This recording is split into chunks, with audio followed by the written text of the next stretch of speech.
Hey everybody, I'm Miguel Maravilla from FightNews.com and SouthernCaliforniaBoxing.com. It is Monday, June the 8th, 2020. So, it's the first week back since the return of boxing this weekend. Yes, boxing was back this weekend.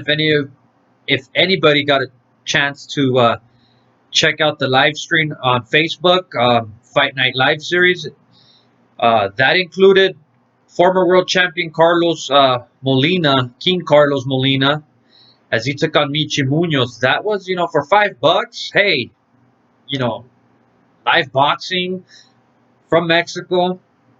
It featured four fights. Originally, I believe it was supposed to be 5 fights, but anyways, there was some live action this weekend. $5 were worth it. I was actually, watching the stream as well as playing poker at the same time with the family. I had some family over, and we just played some poker, and I had the PC laptop. It was across from me, so I was watching every bit of it. I was also looking at my hand as well as checking out the action. But it featured pretty good stuff. Two pretty good fights. You had in the opening bout, you had middleweight Juan Sergio Torres with the record of 8-9. He improved his record to 8-9. He won a unanimous decision over Luis Acuna Rojas in opening up the bout. That went the distance. So, pretty interesting. So before we start talking about the other bouts, just the measures, the protocol, the steps that we're taking to make this as safe as possible, as sanitized as possible. In between fights, you'd actually see the guy go on the ring. He had a full body suit, and he was masked up, and there they were spraying the ring with disinfectant, every corner, every rope, even the canvas. So much props to the commission for taking those measures, and also much props to King Carlos Molina in promoting this fight card. Props to him. It was as I mentioned, it was a fun showing.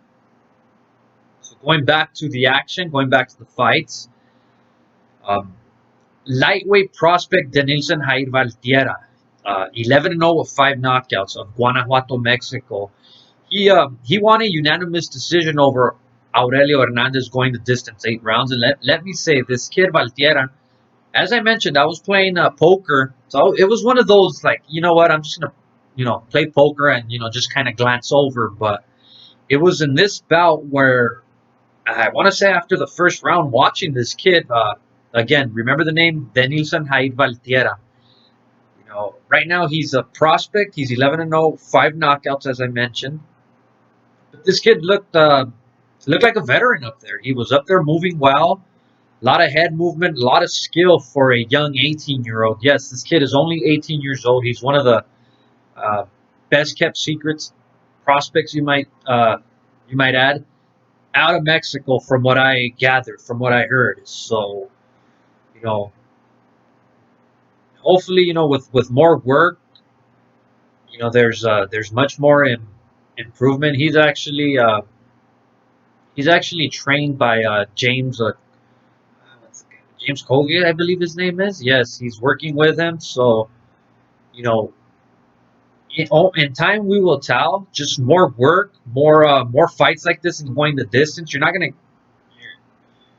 gonna learn much in scoring first round knockouts, especially as a prospect. As a prospect, you're gonna have to face all the oppositions, all the styles um, possible. That way, once you're ready for the elite, once you're ready for the world class type of fighters, you're already prepared. You've seen it all on the way up through the rankings, on the way up, through the amateurs. You see all the styles. So, you know, in this fight, he just got he got the rounds in, he got the experience in. So again, I liked what I saw from this kid, Denilson Jair Valtiera.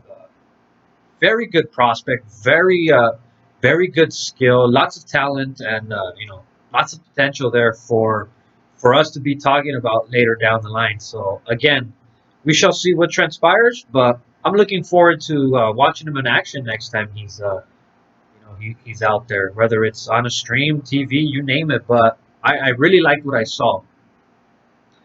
Then you had the co-feature, which featured Alejandro Pájaro Davila. He was 21 with 2 and 7 knockouts. He knocked out Fernando La Chispa Garcia in the ninth.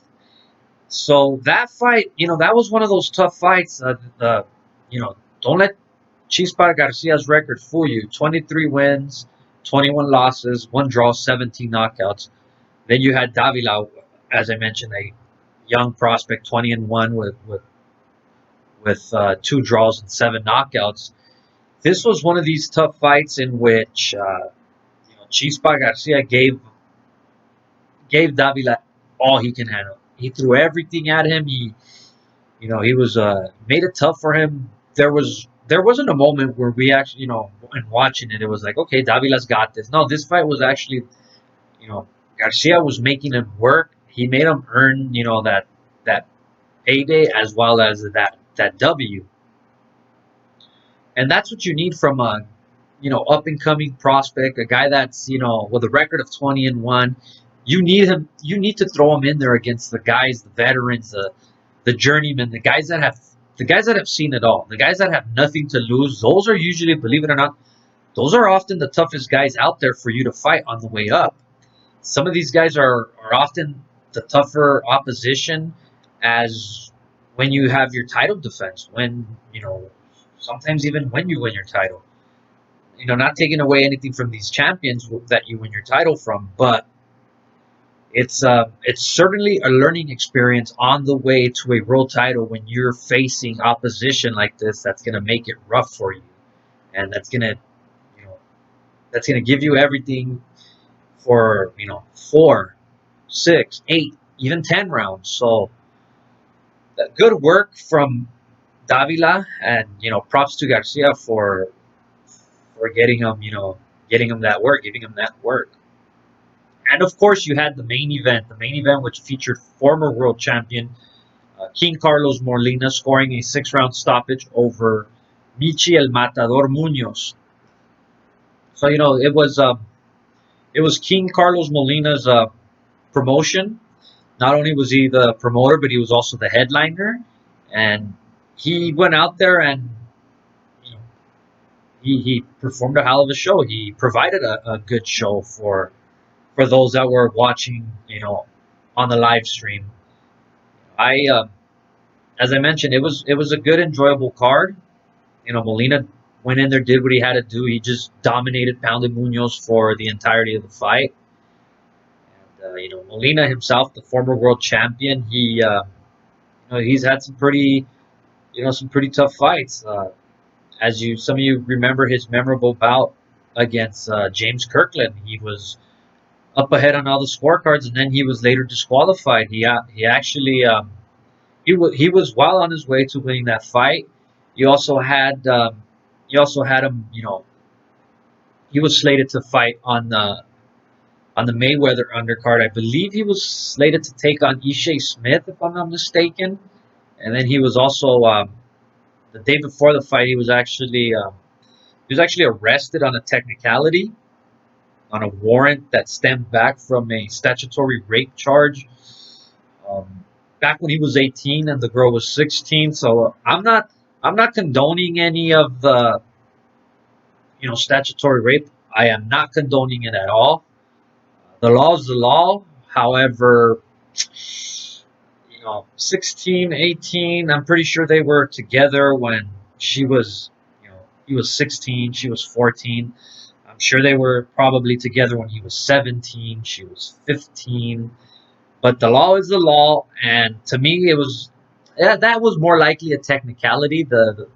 After letting go of the charges, dismissing them, you want to call it whatever. I'm sure the family saw it as an opportunity to say, hey, you know what? He's scheduled to fight on a big fight, and I'm sure he's going to make a lot of money. Let's stop him from doing that.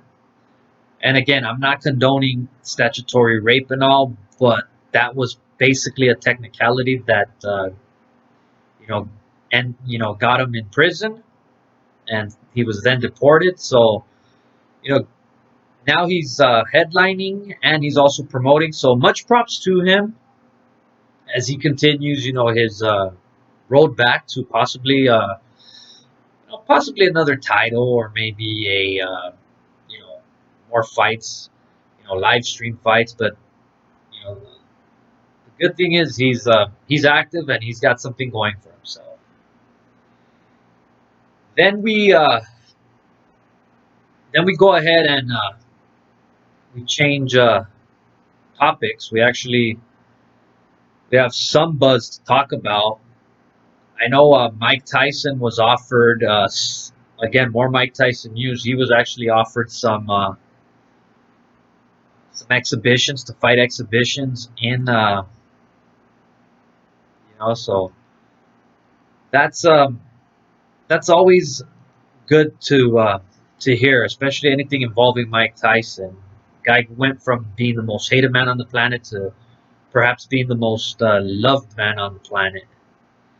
So again, the 53-year-old, he is in shape after you know most of you watched those videos that went viral of him hitting the pads. Hey, muscle memory.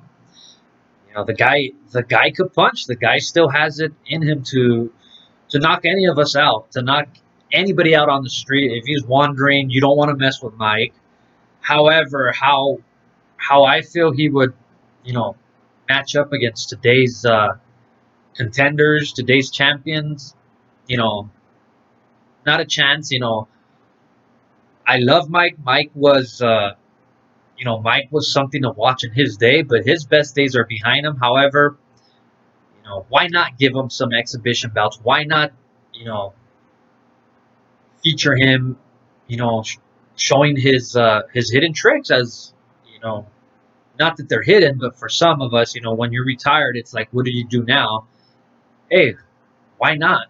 Mike Tyson was a beast. Mike Tyson was a monster. He knocked out anyone in front of him.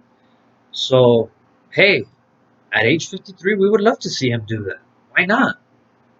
And actually, he was offered he was offered a few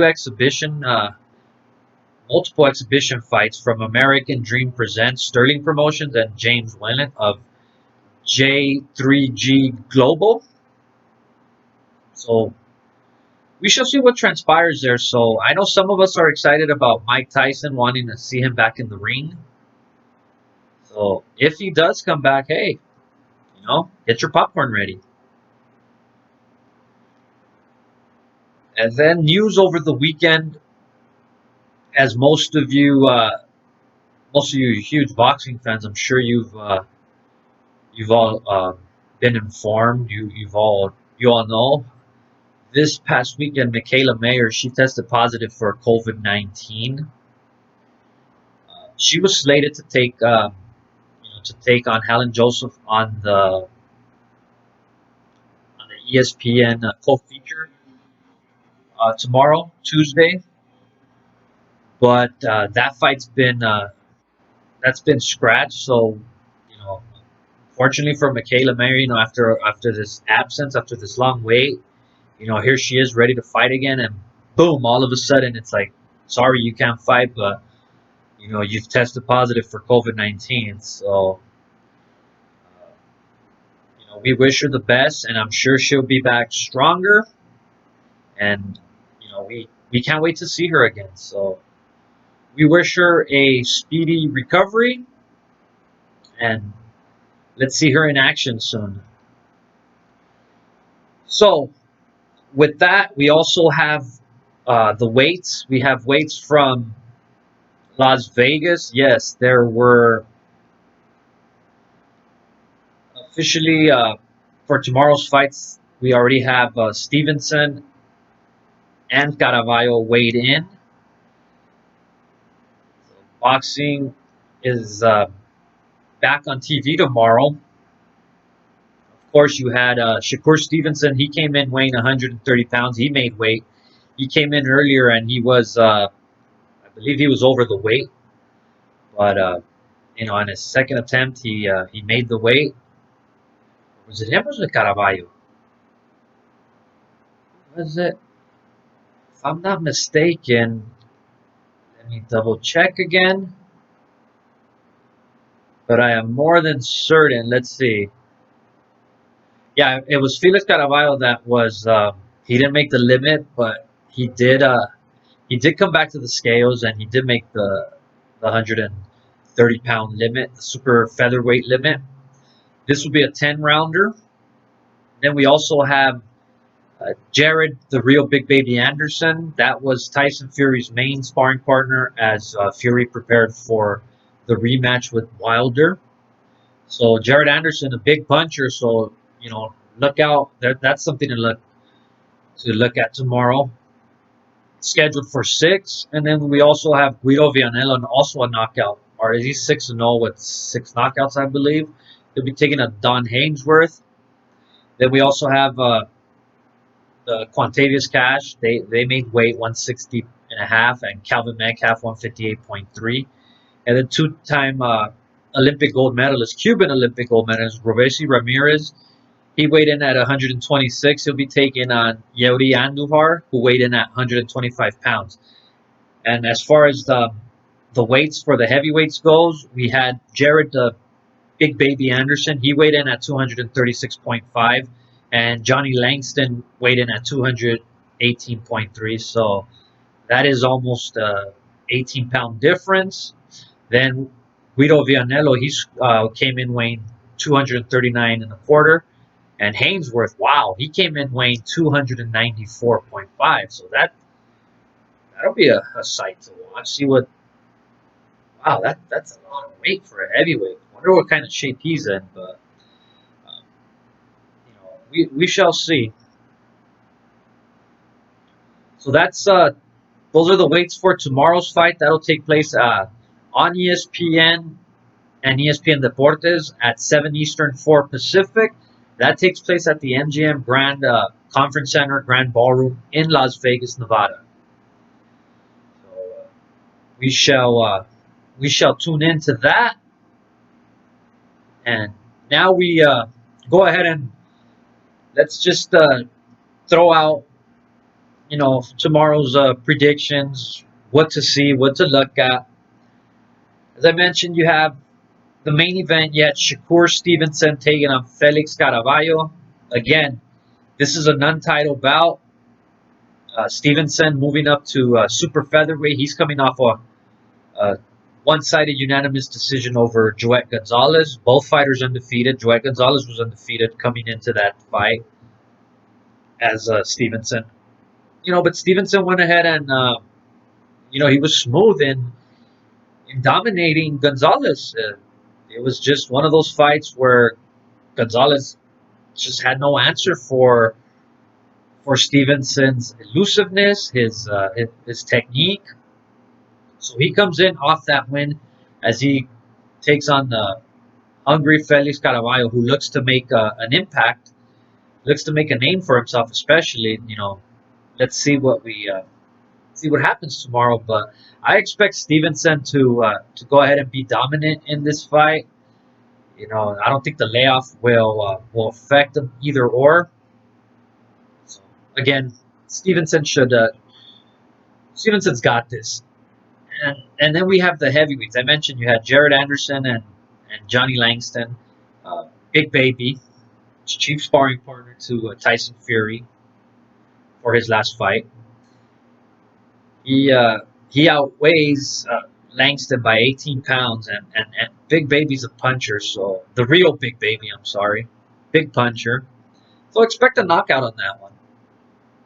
And then we have Guido Vianello taking on Don Hainsworth. Again, Don Hainsworth is almost 300 pounds, weighing 294 and a half, taking on Vianello. So either he knocks him out early or he's just going to get some hard work in going 6 rounds. And if he does knock him out early, if he does stop him, I would really, really like to see what it's like. As I mentioned, the bigger they are, the harder they fall. Then we have Quantavious Cash and Calvin Metcalf, middleweights.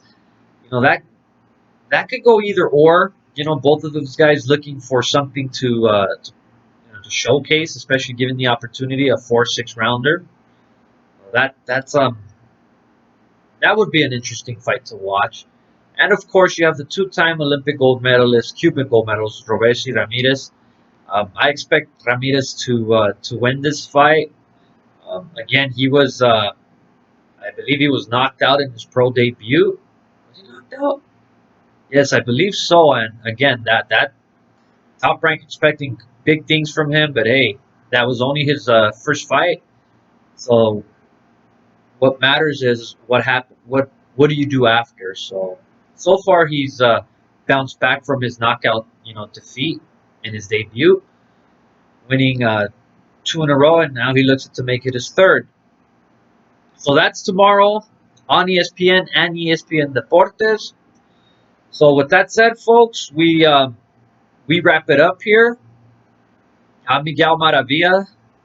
So for the latest boxing news and information, make sure you guys log on to fightnews.com and southerncaliforniaboxing.com. Follow me on Twitter at Mig Maravilla. Also check out the channel southerncaliforniaboxing.com. So that does it for today. We will be back tomorrow to give more insights and talk about the fights as well as give a recap on what happened. Until then, see you next time.